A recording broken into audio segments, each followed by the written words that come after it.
Hello and welcome back. आज के lecture में हम ऑब्जेक्ट ओरिएंटेड लैंग्वेज यानी जावा के एक और कॉन्सेप्ट को क्लियर करते हुए चलेंगे। उस कॉन्सेप्ट का नाम है कंस्ट्रक्टर। आपको मैं बताना चाहूंगा कि पिछले लेक्चर में आपने ऑब्जेक्ट और क्लासेस के बारे में अच्छे से सीख लिया कि ऑब्जेक्ट्स क्या होते हैं, उनके कैरेक्टरिस्टिक्स क्या होते हैं, क्लासेस क्या होते हैं, डेटा मेंबर और मेंबर फंक्शंस क्या होते हैं। देखिए, आज हम बात करेंगे कंस्ट्रक्टर पे, और उससे भी पहले हम एक टॉपिक के बारे में पढ़ेंगे, क्योंकि कंस्ट्रक्टर भी एक विशेष टाइप का मेथड ही होता है। मेथड बोले तो मेंबर फंक्शन, ठीक है। तो मेंबर फंक्शन कैसे बनाया जाता है, यहाँ पे बात की जाए। मेंबर फंक्शन कैसे बनाया जाता है, तो मेंबर फंक्शन बनाने के लिए हमारे पास, इसको कट करिए यार। देखिए यहाँ पे मेंबर फंक्शन, जिसे हम मेथड भी कहते हैं, उसको बनाने के लिए सबसे पहले एक्सेस मॉडिफायर लिखना पड़ता है। एक्सेस मॉडिफायर ऑप्शनल है, अगर आप नहीं लिखते हो तो डिफॉल्ट एक्सेस मॉडिफायर चल जाएगा। यानी मेथड बनाने के लिए एक्सेस मॉडिफायर का लिखना या ना लिखना जरूरी नहीं है, ठीक है। उसके बाद रिटर्न टाइप बहुत ही जरूरी है मेथड बनाते टाइम में। रिटर्न टाइप अगर आप कुछ भी यूज नहीं करना चाहते, कोई भी डेटा टाइप यूज नहीं करना चाहते, तो यहाँ पे वॉइड लिखिए।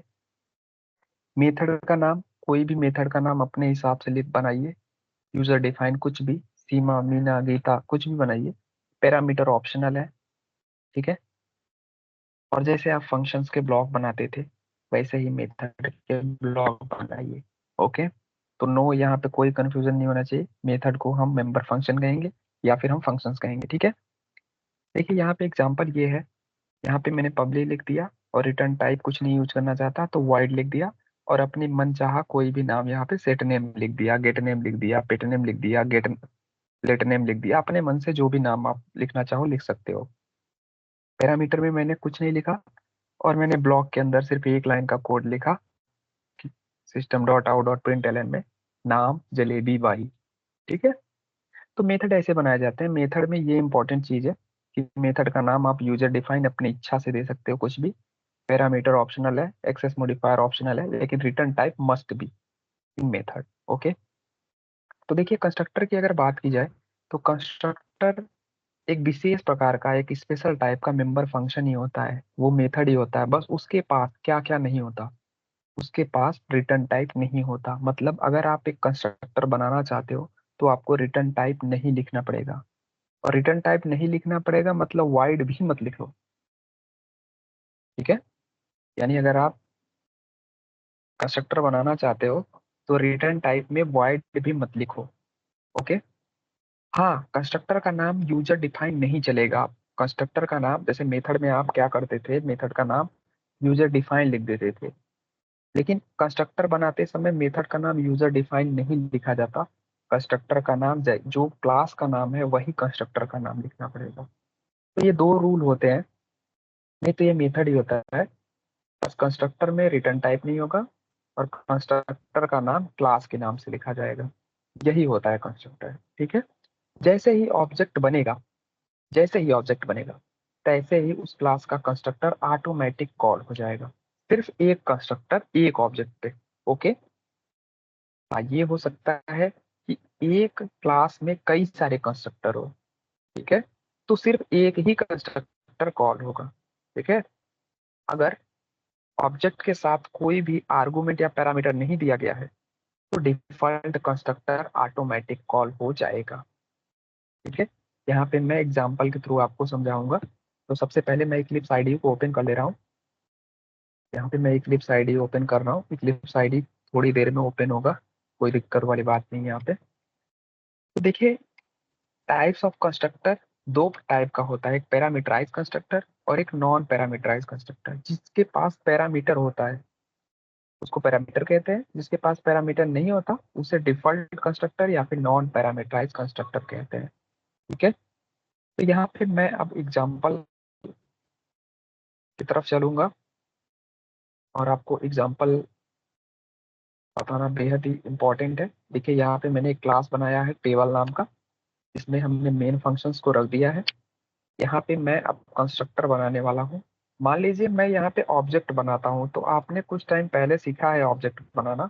ऑब्जेक्ट जब भी बनाते हैं क्लास के नाम से, उसके बाद अपने मनचाहा रेफरेंस वेरिएबल कुछ भी दे सकते हो। यहाँ पे मान लीजिए मैंने दे दिया टेबल, टेबल स्मॉल टेबल। दो देखे, दोनों टेबल में डिफरेंस है, ध्यान दीजिएगा।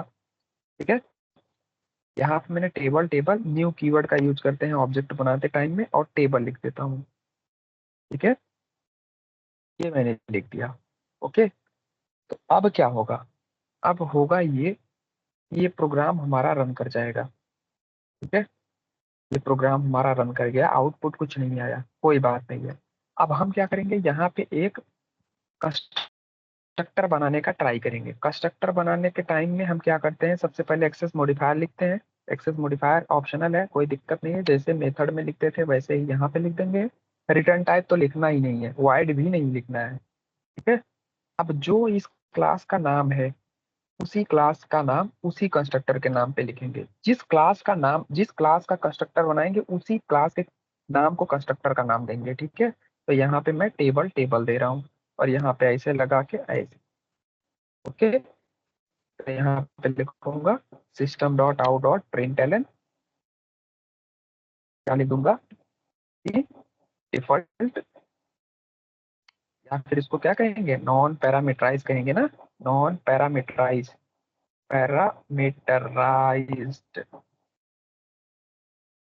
Constructor, constructor called parameterize constructor call. देखिए अब हम यहाँ पे रन कर रहा हूँ, तो ये कॉल हो गया ऑटोमेटिक। इसको कॉल मतलब कॉल करने की जरूरत नहीं है। यहाँ पे मुझे टेबल, जैसे हमें कोई दूसरा मेथड होता, मान लीजिए यहाँ पे मैं एक सेम टू सेम मेथड बना रहा हूँ, एक सिंपल मेथड। मेथड का नाम मैं लिख दे रहा हूँ, हाँ एक काम और, मैं यहाँ पे मेथड का नाम लिख दे रहा हूँ टेबल टू नाम का।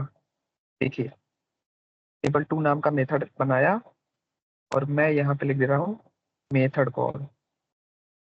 अब देखिए, ये चूंकि क्लास का नाम से नहीं है, टेबल टू तो क्लास का नाम नहीं है, तो ये क्या कहेगा, ये एरर थ्रो करेगा कि ये क्लास का नाम नहीं है, ये कंस्ट्रक्टर नहीं है, या आपने ये कैसे यूज कर लिया। तो देखिए यहाँ पे प्रॉब्लम आ जाएगी, प्रॉब्लम आ जाएगी कि नहीं। तो यहाँ पे जब प्रॉब्लम आ जाएगी, तो अब मैं क्या करूंगा, अब मैं करूंगा यहाँ पे, देखिए अगर आप रिटर्न टाइप नहीं चाहते तो आपको वाइड यूज करना पड़ेगा। यहाँ पे ये दे भी रहे हैं इंस्ट्रक्शन, ये आपको वाइड यूज करना पड़ेगा। चलिए हम वाइड यूज कर ले रहे हैं। अब देखिए, दोनों में डिफरेंस जानिए आप। ऊपर वाला जो मेथड है, ये कंस्ट्रक्टर है, क्योंकि ये क्लास के नाम से लिखा हुआ है। इसको जेवीएम या कंपाइलर तुरंत पहचान जाएगा कि ये तो क्लास के नाम का है, और इसके पास रिटर्न टाइप नहीं है। अगर आप क्लास के नाम से बनाते हो, क्लास के नाम से बनाते हो, और यहाँ रिटर्न टाइप बाय डिफॉल्ट दे दिए, अब क्या होगा, अब क्या होगा बताओ, अब क्या हुआ, ये रन ही नहीं हुआ, ये रन ही नहीं किया। ठीक है, तो अब हम यहाँ करना चाहेंगे, क्या रेफरेंस से उसको बुलाया जा सकता है? हम ये देखना चाहते हैं क्या रेफरेंस से उसे बुलाया जा सकता है। तो रेफरेंस से बुलाया जा सकता है, लेकिन अगर रेफरेंस से बुलाना ही होता, तो हम कंस्ट्रक्टर क्यों बनाते।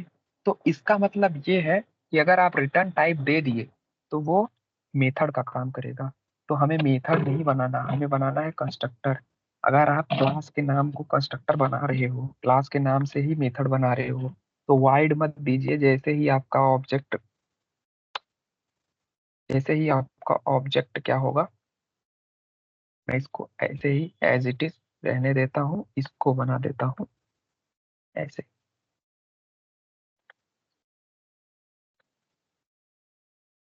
समझने का प्रयास कीजिएगा आप। देखिए, पहला लाइन जो कोड चला है, ये वाला आपका लाइन, ये है आपका कंस्ट्रक्टर।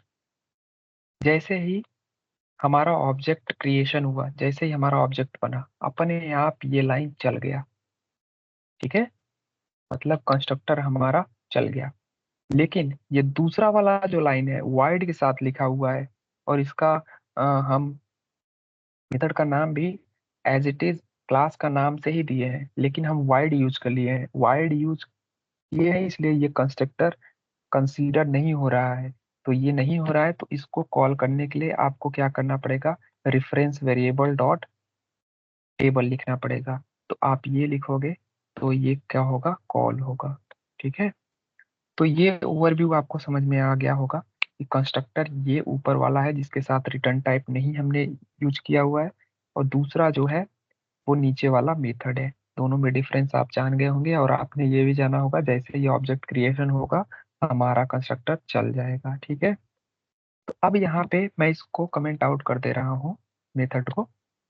अब मैं एक चीज और समझने का प्रयास करूंगा कि अगर मैं इसी कंस्ट्रक्टर को 2 बार लिख देता, मान लीजिए इसी कंस्ट्रक्टर को 2 बार लिख देता, और यहाँ पे लिख दूं इंट ए कामा इंट बी, मान लीजिए ये मैं लिख दूं। ओके, तो अब बताइए कौन सा कंस्ट्रक्टर कॉल होगा। देखिए कभी भी ऑब्जेक्ट बनेगा सिर्फ एक ही कंस्ट्रक्टर कॉल होगा, 2 कंस्ट्रक्टर कॉल नहीं होंगे।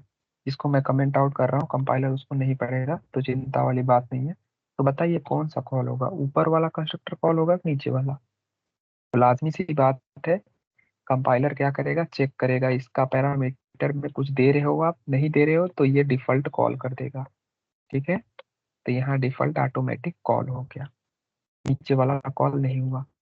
लेकिन अगर आप यहाँ पे 5,6 दे दो, यानी दो इंटीजर वैल्यू दे दो, तो ऊपर वाला नहीं कॉल होगा, ये वाला कॉल होगा, नीचे वाला। ओके, कौन सा कॉल होगा, पैरामीटराइज्ड वाला कॉल होगा। आप यहाँ पे समझ गए होंगे पैरामीटराइज और नॉन पैरामीटराइज में डिफरेंस, कि अगर आप आर्गुमेंट देते हो तो नीचे वाला कॉल करेगा पैरामीटराइज, और अगर आप आर्गुमेंट में कुछ नहीं देते हो तो ऊपर वाला कॉल करेगा। अब यहाँ पे कुछ मान लीजिए मैं एक बार ऑफ करूँ, तो जितनी बार अपना होगा उतनी बार कंस्ट्रक्टर कॉल होगा। ठीक है, यहाँ पे कोई आपके पास दिमाग में कोई भी डाउट नहीं होना चाहिए। देखिए 2 बार हमने बनाया और पैरामीटर इसमें भी डाला, तो ये क्या कॉल करेगा, सेम। एक बार कॉल किया और दूसरी बार कॉल किया, system dot out dot print L N किसका चला, ये पैरामीटर वाले का चला, कंस्ट्रक्टर का। ठीक है, अब यहाँ क्वेश्चन ये आता है, अगर मैं 5 और 6 को ना लिखूं नीचे वाले में, तो ऊपर वाला तो पैरामीटराइज कॉल करेगा, लेकिन नीचे वाला क्या कॉल करेगा, नॉन पैरामीटराइज। ठीक है, ओके। अब यहाँ एक क्वेश्चन और आता है, सर अगर मैं इसको कमेंट कर दूं फॉर सम रीजंस, मेरा मन कर रहा है कि मैं इसको नहीं कमेंट करूं, तो क्या सर नीचे वाला कॉल हो जाएगा अपने आप। तो इसका जवाब है नीचे वाला कॉल नहीं होगा, नीचे वाला कॉल नहीं होगा। ठीक है, अगर आप कंस्ट्रक्टर का यूज करते हो, अगर आप कंस्ट्रक्टर का यूज कर रहे हो, कोई भी कंस्ट्रक्टर लिखे हो, तो कंपाइलर आपको कंस्ट्रक्टर बना के नहीं देगा। अगर आप इसको भी कमेंट आउट कर दो, ठीक है, तो ये ऑटोमेटिक कंस्ट्रक्टर कॉल हो जाएगा, अब कोई दिक्कत नहीं आएगा। लेकिन अगर आप कंस्ट्रक्टर बना चुके हो, एक आप कंस्ट्रक्टर बनाए हो, तो, तो देखिए डिफॉल्ट कंस्ट्रक्टर को भी आपको ही बनाना पड़ेगा। समझ में आ रहा है कि नहीं आपको। तो आपको ये नीचे वाला लाइन को सुधारने के लिए डिफॉल्ट कंस्ट्रक्टर बनाना ही पड़ेगा, यानी ये लाइन आपको बनाना ही पड़ेगा। ठीक है, तो यहाँ पे हमने ये समझा कि पैरामीटराइज एक एक कंस्ट्रक्टर अगर आपने रख दिया है सिस्टम में अपने अपने बोर्ड में, तो आपको डिफॉल्ट कंस्ट्रक्टर बनाना पड़ेगा अगर आप डिफॉल्ट का यूज करना चाहते हो तो। और अगर आपने एक भी कंस्ट्रक्टर नहीं बनाया है अपने प्रो को अपने क्लास फाइल में, एक भी कंस्ट्रक्टर नहीं बनाया है, तो कंपाइलर अपने आप आपको एक बाय डिफॉल्ट कंस्ट्रक्टर बना के देगा। ठीक है, वो चलता है कंस्ट्रक्टर बाय डिफॉल्ट, कौन सा कंस्ट्रक्टर कॉल होता है, नॉन पैरामीटराइज कंस्ट्रक्टर। ठीक है, ओके। अब यहाँ पे हमने समझा कंस्ट्रक्टर का कॉन्सेप्ट, और पैरामीटराइज एंड नॉन पैरामीटराइज दोनों कंस्ट्रक्टर को पढ़ा। अब यहाँ पे हम थोड़ा सा आगे चलते हैं।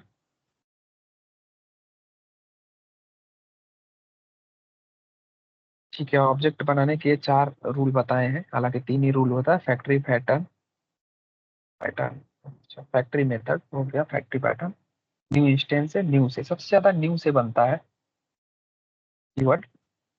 न्यू कीवर्ड से बनता है आपका ऑब्जेक्ट। अभी हमने कुछ टाइम पहले न्यू कीवर्ड से ही ऑब्जेक्ट बनाया है। ओके, देखिए एनोनिमस क्लास।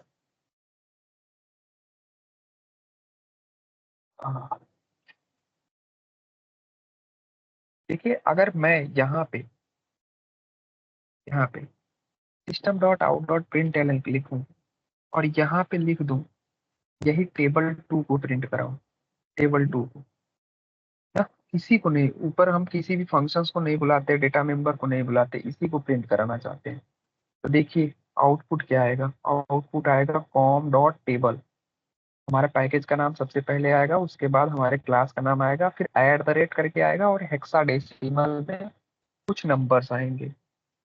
अब मैं एक बार फिर से यही लिखना चाहूंगा, system dot out dot print L, और मैं लिखना चाहूंगा ये पहले वाले ऑब्जेक्ट का भी, पहले वाले ऑब्जेक्ट का भी हम लिखना चाहेंगे। इसका क्या आएगा, तो इसका हम देखेंगे कि दोनों का अलग अलग आ रहा है। देखिए दोनों ऑब्जेक्ट्स का अलग अलग आ रहा है, और दोनों ऑब्जेक्ट्स का अलग अलग आने का ये मतलब है, देखिए जब भी ये वाला ऑब्जेक्ट बना होगा, पहला वाला ऑब्जेक्ट, पैरामीटर वाला ऑब्जेक्ट, ठीक है, तो ये क्या किया होगा, ये दूसरे हिप मेमोरी में सेव हुआ होगा। दूसरा वाला जब ऑब्जेक्ट बना होगा तो ये दूसरे मेमोरी में सेव हुआ होगा। तो इसका एड्रेस दूसरा है, इसका एड्रेस दूसरा है। ओके, ठीक है।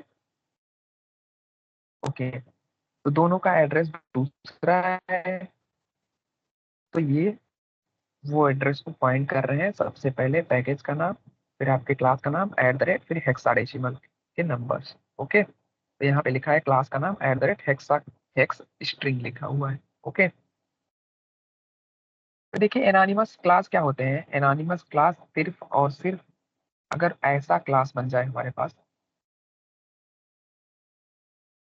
ऐसा क्लास बन जाए कि हम किसी भी रेफरेंस वेरिएबल में, जैसे हम यहाँ रेफरेंस वेरिएबल में सेव करके रखते थे, अगर हम रेफरेंस वेरिएबल में सेव नहीं करना चाहते, हम डायरेक्टली ऐसे बुला ले रहे हैं, कॉल कर ले रहे हैं, इसी क्लास को हम कहते हैं anonymous class. Okay, anonymous class को सिर्फ एक बार यूज किया जा सकता है, क्योंकि हम किसी रेफरेंस में इसको होल्ड करके रख नहीं रहे हैं।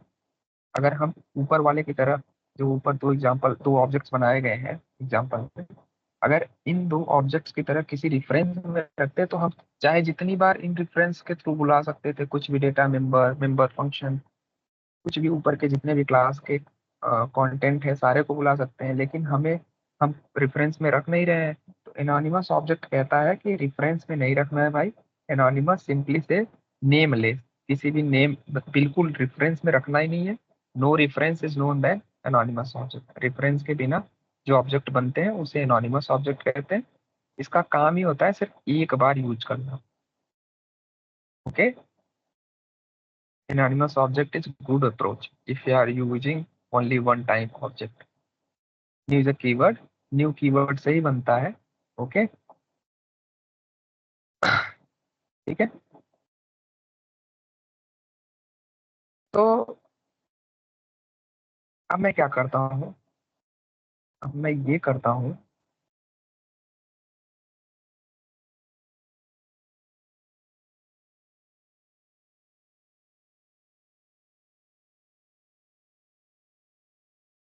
इस कोड को कॉपी करता हूँ और आपको बहुत क्विकली समझाता हूँ पूरा कॉन्सेप्ट ऑफ। बहुत बड़ा कोड है वैसे, अगर हो जाए तो ठीक है। फाइल में गया मैं, अरे यार इसमें ही चला जाता हूँ, SRC पे राइट क्लिक करता हूँ, न्यू पे क्लिक करता हूँ, क्लास पे क्लिक करता हूँ, और यहाँ पे लिखता हूँ ट्रेनिंग। ओके, ऑल पे क्लिक करता हूँ, की पे क्लिक कर देता हूँ, ठीक है। और यहाँ पे पैकेज बनाना इंपॉर्टेंट है, क्योंकि पहले पैकेज था, पैकेज कॉम नाम का पैकेज था, फाइन ट्रेनिंग ट्रेनिंग। तो ये क्लास का नाम कुछ और हो जा रहा है, इसका नाम कुछ और हो जा रहा है। तो यहाँ पे हमें दोनों का नाम सेम सेम देना पड़ेगा।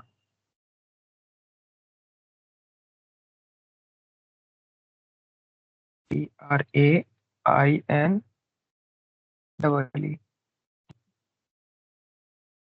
ठीक है, ओके। तो अभी आप इस एग्जाम्पल के थ्रू एक बार रन करा के चेक कर लेता हूँ, कोई प्रॉब्लम तो नहीं है। ठीक है, कोई प्रॉब्लम नहीं है। ओके, देखिए ये एक कोड है जिसमें सबसे पहले कुछ डेटा मेंबर डिफाइन किए गए हैं क्लास के अंदर। फर्स्ट लाइन में आप देखिए स्ट्रिंग टाइप का 4 डेटा मेंबर डिफाइन किए गए हैं, यानी वेरिएबल डिफाइन किए गए हैं। Name, mobile, course and address, और 2 इंटीजर डेटा टाइप डिफाइन किए गए हैं, एज एंड आईडी। तो टोटल 6 डेटा मेंबर डिफाइन किए गए हैं यहाँ पे। सबसे पहले लाइन में आप देखिए सारे डेटा मेंबर्स को। उसके बाद आप देखिए एक मेंबर फंक्शन शो इन्फो नाम का आपको दिखेगा स्क्रीन पे, शो इन्फो नाम का, जिसमें सारे डेटा मेंबर्स को system dot out dot print किया गया है, उनकी वैल्यूज शो इन्फो में। उसके बाद हमारे पास क्या है, सेट डेटा नाम का फंक्शन है। सेट डेटा क्या करेगा, सेट डेटा सबका डेटा सेट करेगा, नाम सेट करेगा, मोबाइल सेट करेगा, कोर्स सेट करेगा, एड्रेस सेट करेगा, एज सेट करेगा, आईडी सेट करेगा ना। अभी तक हमने प्रीवियस सेशन में क्या किया, प्रीवियस सेशन में हम कंस्ट्रक्टर के थ्रू डेटा भेजते थे, डेटा जाता था। लेकिन हम यहाँ मेथड के थ्रू अपना जो भी डेटा है उसको क्या कर रहे हैं, इनिशियलाइज करा रहे हैं। ओके, सेट डेटा के थ्रू फिर हम क्या कर रहे हैं, हम एक कंस्ट्रक्टर चला रहे हैं, उसमें हम आर्गुमेंट दे रहे हैं string N, string M, string C, string address, string A, string I. ठीक है, उसमें अपने name, mobile, course, address, age और आईडी को इनिशियलाइज करा रहे हैं। ओके, उसके बाद हम क्या करेंगे, एक डिफॉल्ट कंस्ट्रक्टर चला रहे हैं। डिफॉल्ट कंस्ट्रक्टर में हम ये बताना चाहते हैं कि अगर ये पैरामीटराइज कंस्ट्रक्टर ना चले, अगर आप आर्गुमेंट के थ्रू नहीं देना चाहते ऑब्जेक्ट के क्रिएशन टाइम में, तो ये बाय डिफॉल्ट हमारा पुराना नाम जो इनिशियलाइज करके आएगा, Ravi Java greater Noida 23 years old, ID, वो सेव हो जाए। ठीक है, ऐसे ही सेट डेटा चलेगा। सेट डेटा का भी काम सेट करना है। ओके, हालांकि सेट डेटा हम ऊपर यूज किए थे लेकिन बिना आर्गुमेंट का यूज किए थे। ठीक है, अब देखिए यहाँ पे रीड एक और फंक्शन मैंने बनाया है जिसका काम होगा सिर्फ और सिर्फ प्रिंट करना, system dot out dot print L N करके। चैट का भी काम ऐसे ही, चैट का भी काम एक लाइन का है बस, system dot out dot print L N. तो सबसे पहले मैं यहाँ पे क्या करता हूँ, अपना मेन फंक्शन बनाता हूँ, उसके अंदर ही हम ऑब्जेक्ट बनाएंगे। तो हमने 2 ऑब्जेक्ट T1 T2 नाम का ऑब्जेक्ट बनाया है। ठीक है, सबसे पहले लाइन में हम T1 में शो इन्फो एक बार चला दे रहे हैं। सबसे पहले लाइन में हम क्या कर रहे हैं, शो इन्फो एक बार हम चला दे रहे हैं। तो अगर हम पहली बार में शो इन्फो चलाएं पहले लाइन में, तो शो इन्फो में हमारे डेटा प्रिंट होगा, रवि जावा ग्रेटर नोएडा 22। थोड़ा सा इसको बड़ा कर लेते हैं, पूरा हमको आउटपुट दिखे, रवि 79789798, जावा ग्रेटर नोएडा 23123। अब देखिए ये चल कैसे रहा है। देखिए आपने T1 नाम का ऑब्जेक्ट बनाया और T1 डॉट शो इन्फो करना चाहते हैं। तो शो इन्फो जहाँ फंक्शन है वो उसके अंदर system dot out dot print LN में name, mobile, course, address, age, ID सब लिखा हुआ है। तो सर लिखा तो हुआ है ठीक है, लेकिन आपने यहाँ वेरिएबल में कुछ डाला नहीं था, तो अपने आप कैसे चला गया ये रवि जावा ग्रेटर नोएडा, ये कैसे गया? ये ऐसे गया सर कि जैसे ही आपने क्या किया, आपने ऑब्जेक्ट बनाया, आपने ऑब्जेक्ट बनाया ट्रेनी का, तो ये ट्रेनी का डिफॉल्ट कंस्ट्रक्टर चल गया, ये कंस्ट्रक्टर। ये कंस्ट्रक्टर जैसे ही चला, वैल्यू क्या हुई, नेम की वैल्यू चेंज हो गई, मोबाइल की वैल्यू चेंज हो गई, कोर्स की वैल्यू चेंज हो गई, एड्रेस की वैल्यू चेंज हो गई, एज और आईडी दोनों चेंज हो गए। आपको पता है जैसे ही ऑब्जेक्ट बनेगा तैसे ही कंस्ट्रक्टर चल जाएगा। अब चूंकि कंस्ट्रक्टर में कोई आर्गुमेंट था नहीं, इसलिए डिफॉल्ट कंस्ट्रक्टर चल गया। तो ट्रेनी ये जो है आपका डिफॉल्ट कंस्ट्रक्टर चला, और सारी जो डेटा मेंबर्स है उसमें डेटा इनिशियलाइज हो गई, फिक्स हो गई। उसके बाद आपने क्या किया कि ये रेफरेंस वेरिएबल को आपने शो इन्फो कॉल किया। जैसे ही आपने शो इन्फो कॉल किया, ये डेटा सारे चल गए। ठीक है, ओके। ऐसे ही T2 कॉल करेंगे तो सेम प्रोसेस होगा। हम इसको भी अनकमेंट करके आपको दिखाते हैं। सेम प्रोसेस होगा, वही डेटा 2 बार चल जाएगा। डिफॉल्ट कंस्ट्रक्टर 2 बार चलेगा, इसमें कोई लॉजिक तो है नहीं। अब हम तीसरी लाइन में ये करना चाहते हैं सर कि अब हम डिफॉल्ट कंस्ट्रक्टर जो मेथड के थ्रू हम डेटा अपने डिफॉल्ट कंस्ट्रक्टर के थ्रू हम डेटा फिलअप करते थे, अब हम क्या करेंगे, आर्गुमेंट के थ्रू डेटा कन्वर्ट करना चाहते हैं। ओके, तो हम ये लाइन को कमेंट कर दे रहे हैं यहाँ पे। अब देखिए, अब डिफॉल्ट कंस्ट्रक्टर नहीं चलेगा लाइन नंबर 83 से। डिफॉल्ट कंस्ट्रक्टर इसलिए नहीं चलेगा क्योंकि आपने इसके पैरेंथेसिस में आपने क्या डाल दिया है, कुछ वैल्यू डाल दिया है। तो आपने वैल्यू डाला, तो अब चलेगा ये वाला कंस्ट्रक्टर। डिफॉल्ट कंस्ट्रक्टर अब नहीं चलेगा। ये सारी वैल्यूज इस वाले बॉक्स में आ जाएंगे। देखते हुए, स्ट्रिंग एन की जगह पे एन, नेम इनिशियलाइज हो जाएगा, एम की जगह मोबाइल हो जाएगा, सी का जो वैल्यू रहेगा कोर्स में चला जाएगा, एडीआर का एड्रेस में, एज का एज में, और आईडी का आई का वैल्यू आईडी में चला जाएगा। ठीक है, तो यहाँ देखने वाली बात यह है, तो आप देख सकते हो इस सारे जो कंस्ट्रक्टर में हमने वैल्यू फीड किया था, वो सारे वैल्यू हमारा पैरामीटराइज कंस्ट्रक्टर के थ्रू हमारे वैल्यूज चेंज हो रहे हैं, मतलब हम वैल्यू फिल कर रहे हैं। ठीक है, ओके, ठीक है। अब देखिए, दूसरी बार भी अगर आप काम करना चाहोगे तो आप देखेंगे, मान लीजिए मैं मोनू की जगह पे यहाँ पे सोनू लिख रहा हूँ,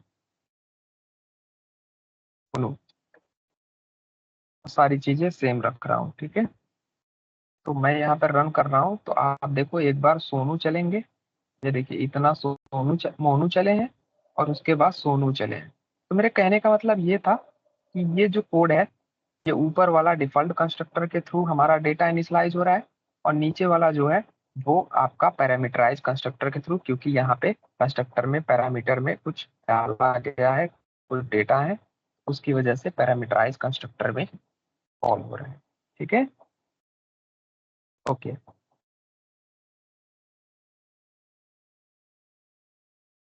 तो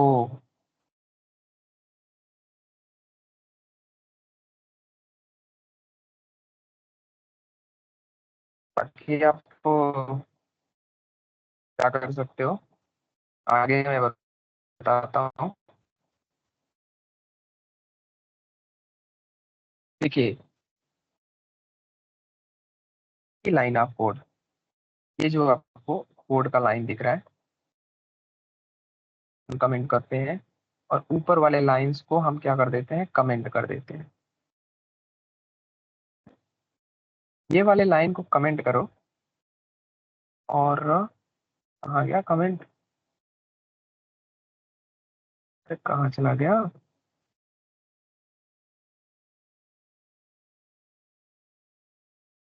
ये वाले लाइन को मैं अनकमेंट करता हूँ। अच्छा, ये ऊपर लग गए हैं ना, चाचा जी लग गए हैं ऊपर।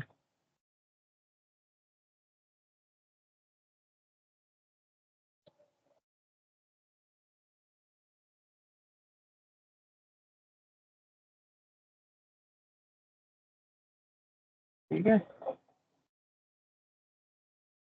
आप समझने का प्रयास कीजिए बस। इन चारों लाइन को मैं अब कमेंट कर दे रहा हूँ।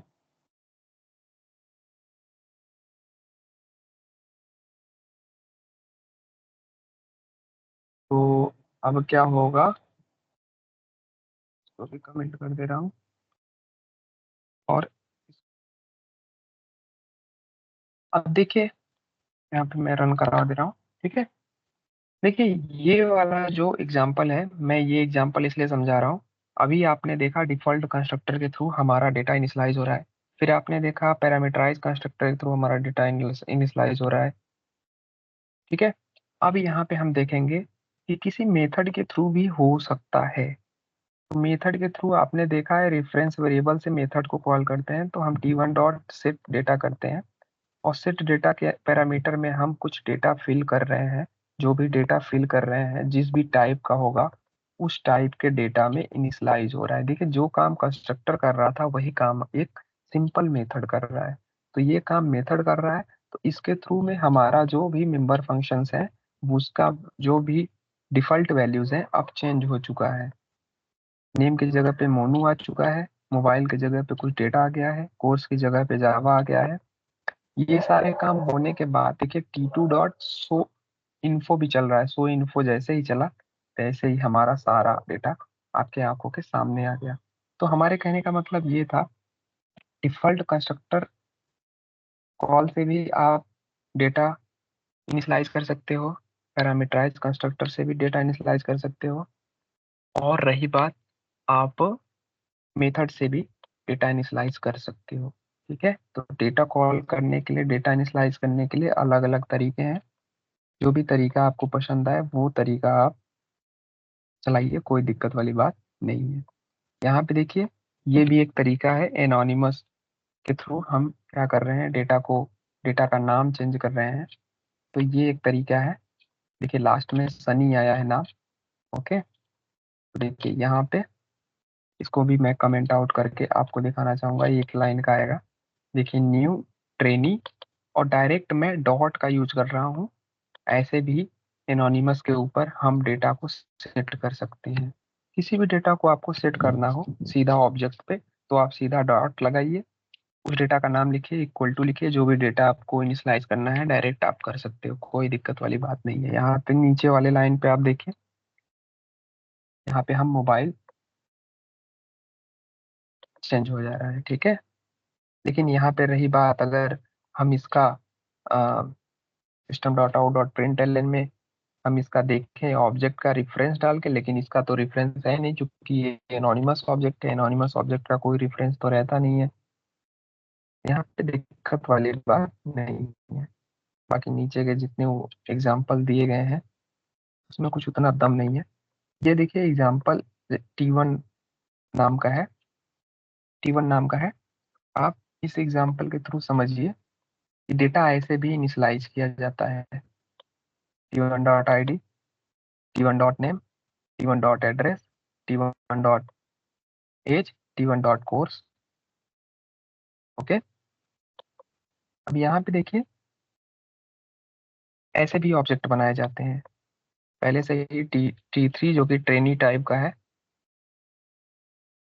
ऐसे भी लिख सकते हो, या फिर लिख सकते थे direct trainee T3 equal to new trainee, ऐसे भी लिख सकते हो। या फिर आप वेरिएबल को पहले डिफाइन कर लो, फिर उसी वेरिएबल में इनिशियलाइज कर दो, कोई दिक्कत वाली बात नहीं है। यहाँ पे मैं system dot out dot print L N करता हूँ टी थ्री को प्रिंट करूंगा, तो देखो एड्रेस आया आपका dot in at the rate करके। और यहाँ पे मैं एक काम करता हूँ, यहाँ पे मैं एक system dot out dot print L N लिखता हूँ T1 नाम का। देखता हूँ क्या दोनों एड्रेस चेंज है, हालांकि दोनों एड्रेस चेंज है, ओके। तो यहाँ पे मैं एक ये करता हूँ, ये लाइन मैं ये करना चाहता हूँ कि T1 का जो भी एड्रेस है वो T3 में चले जाए ना, T3 में चला जाए, उसके बाद T3 प्रिंट हो, उसके बाद T3 प्रिंट हो, ओके। तो देखिए पहला जो एड्रेस था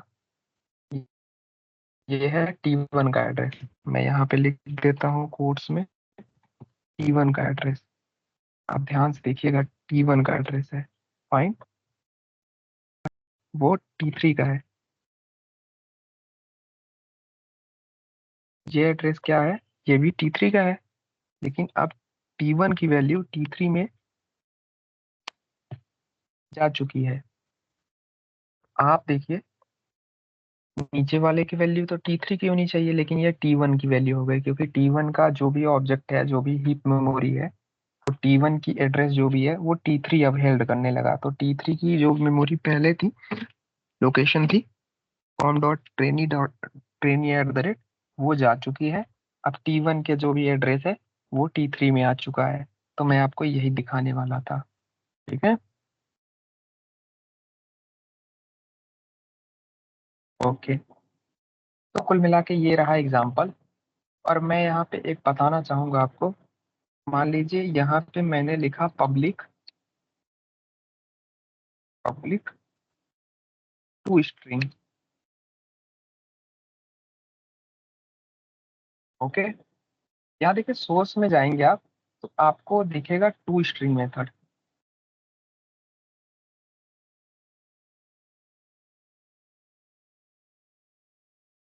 तो यहाँ पे देखिए टू स्ट्रिंग मेथड दिखा हमको।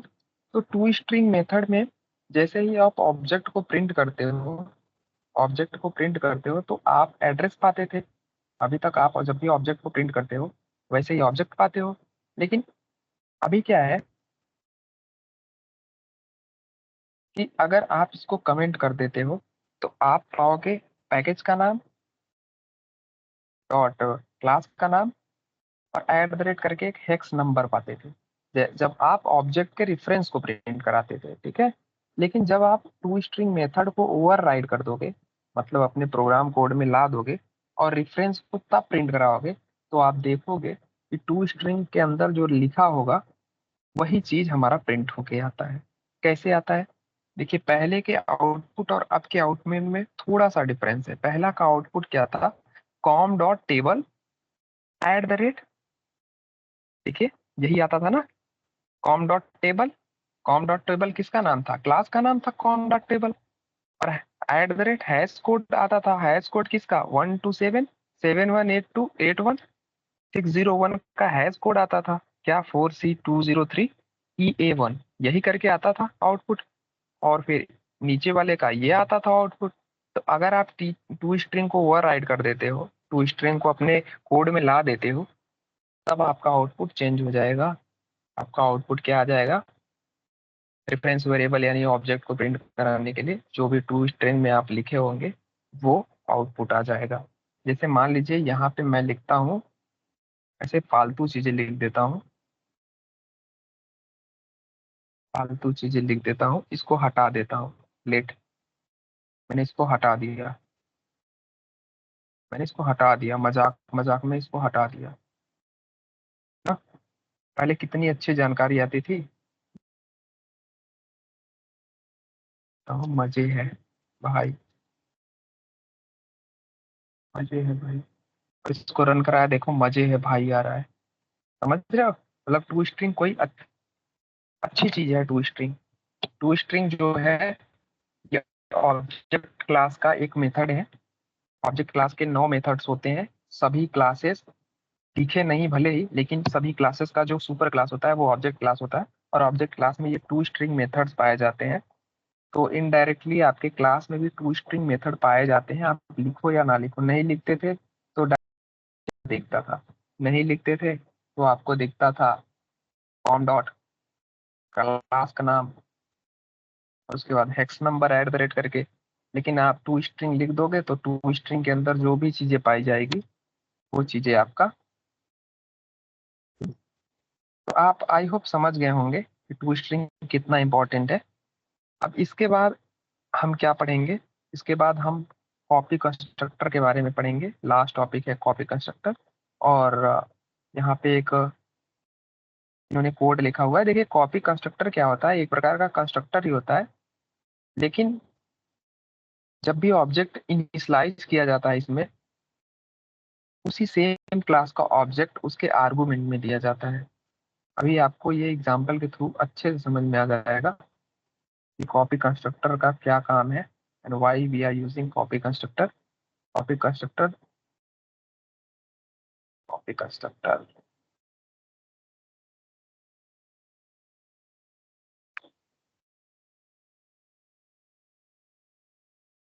मैं यहाँ पे करता हूँ राइट क्लिक, न्यू पे जाता हूँ और क्लास पे जाता हूँ और यहाँ पे लिखता हूँ स्टूडेंट।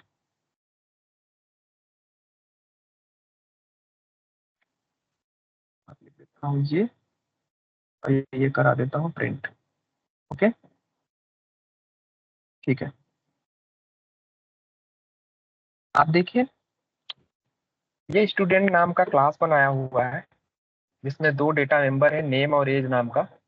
नेम जो है वो स्ट्रिंग डेटा टाइप का है, और एज जो है वो इंटीजर का है। यहाँ पे बाय डिफॉल्ट एक डिफॉल्ट कंस्ट्रक्टर चल रहा है, नॉन पैरामीटराइज कंस्ट्रक्टर, माफ कीजिएगा, पैरामीटराइज कंस्ट्रक्टर चल रहा है, जिसके आर्गुमेंट में स्ट्रिंग एन और इंट ए दिया हुआ है। क्योंकि हमें इस इंस्टेंस वेरिएबल को हमें वैल्यू देना है, तो हम कंस्ट्रक्टर के थ्रू इनकैप्सुलेट